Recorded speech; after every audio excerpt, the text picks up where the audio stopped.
ఇక వికారాబాద్ జిల్లా మాజీ ఎమ్మెల్యే కొప్పుల మహేష్ రెడ్డి ఇంటి వద్ద అర్ధరాత్రి పోలీసులు హై డ్రామా చేశారు. 1వ వార్డు నుంచి గెలిచిన ఇండిపెండెంట్ అభ్యర్థి అక్కమ్మ తాను బీఆర్ఎస్ కు సపోర్టు చేస్తున్నట్టు ప్రకటించింది.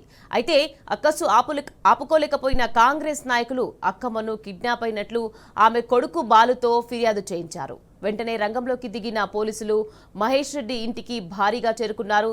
తన ఇష్టంతోనే కొప్పుల మహేష్ రెడ్డి కిడ్నాప్ చేయలేదని స్టేట్మెంట్ ఇచ్చింది. దీంతో చేసేదేమీ లేక వెనుదిరిగారు పోలీసులు. కాంగ్రెస్ పెద్దల ఒత్తిడితో మరోసారి అక్కమ్మను అప్పజెప్పాలని మళ్లీ వచ్చారు. కాంగ్రెస్ కుట్రలకు పోలీసులు సపోర్ట్ చేయడమేంటని బీఆర్ఎస్ కార్యకర్తలు ఆందోళనకు దిగడంతో పోలీసులు అక్కడి నుంచి వెళ్లి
కంప్లైంట్ ఇచ్చినావా?